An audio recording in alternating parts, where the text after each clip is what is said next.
Bună, oameni buni! Astăzi vom filma un video în Adopt Me. Astăzi vom da, nu petori, niște jucării.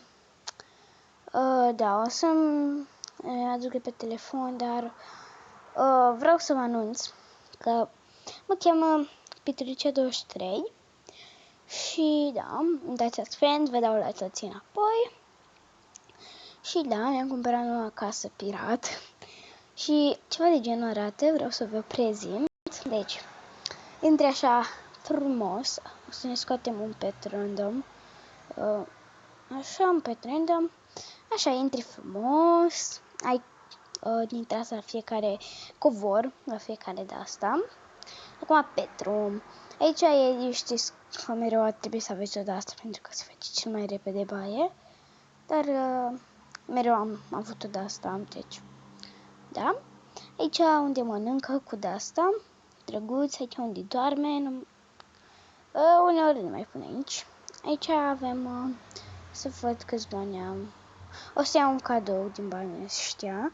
Aici e bucătăria, uitați, are nevoie să bea apă, cât timp, da. Chiar dacă nu sunt lângă el, nu să primesc banii, nu-mi pasă. Da, apoi my room, culoarea mea preferată e galben, deci, da. Aici mai pun pe animal să doarmă, așa, aici o să vă dau într-un video cum puteți să faceți, și aici stau și, da, așa, e super drăguț, mi se pare super, da, shiny, așa e o cameră random, gen, că mă mai joc, gen, asta e camera random, dar îmi place totuși, e tot drăguț pentru că are chestia asta. Deci gen aici, de exemplu, sit, stai, acolo dorm și e super mișto că îmi place super mult cum e decorat. Așa, aici e playroom, adică unde te joci.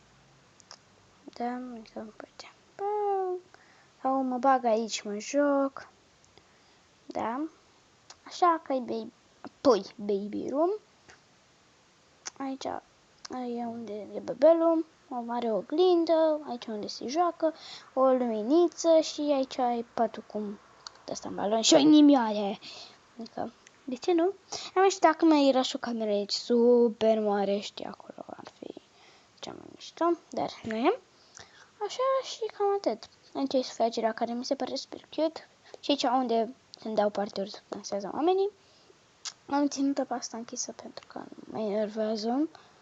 Da, și haideți să ne dăm tipii aici pentru că după aia ajungem mai repede în centru. Mă joc și cred că sunt și pe tab și pe telefon aici, deci așa.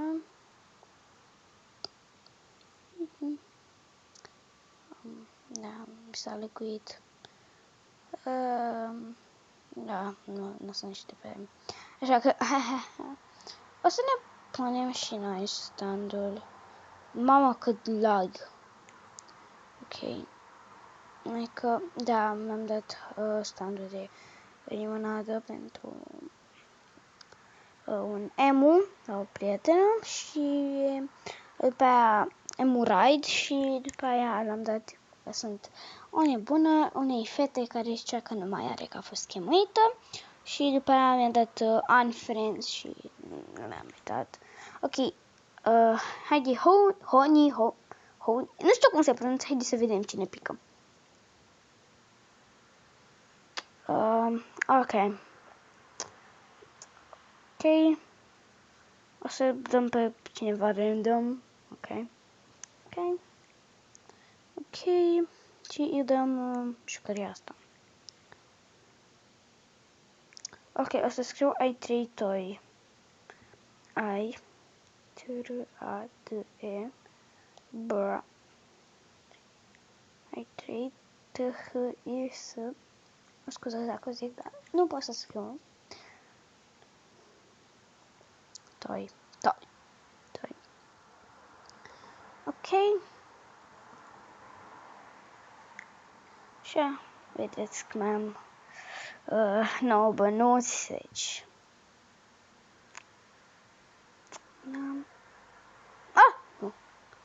Și îți dau jucăria asta.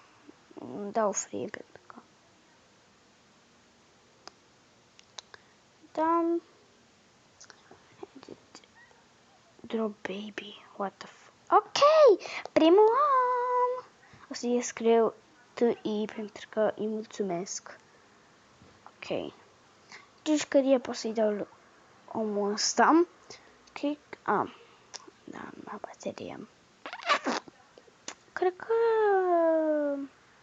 Am să-i dau ursulețul ăsta. Ok.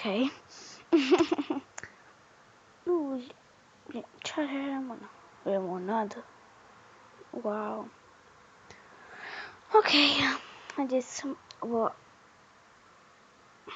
Ce-a picat? Mica. Ok. Da...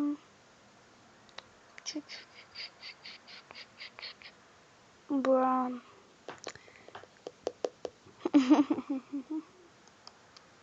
Ok.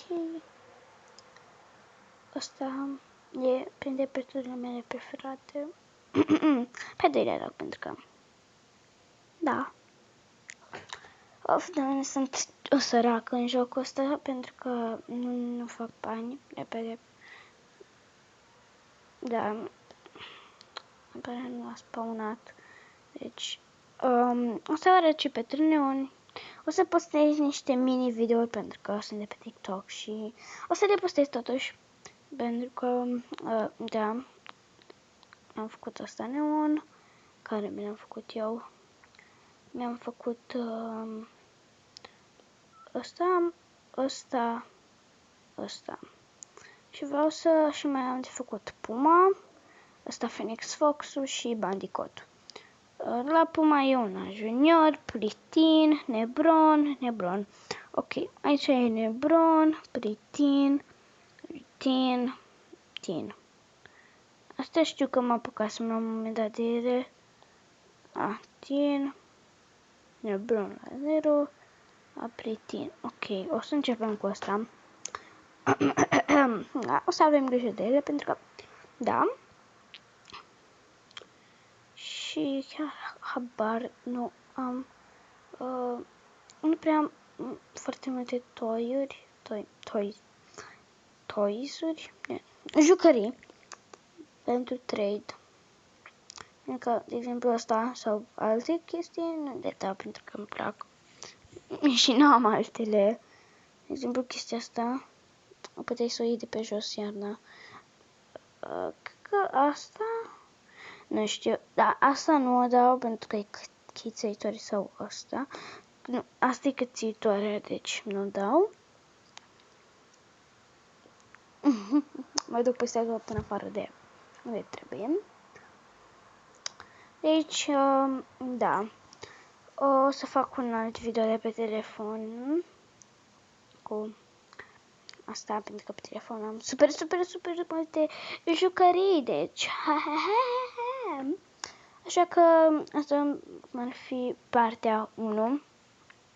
Deci, mai întâi să dați un like, să vă abonați. Cantul ăsta o să vă zic că este numai cu Adopt Me Roblox. Deci, da, pup, pa!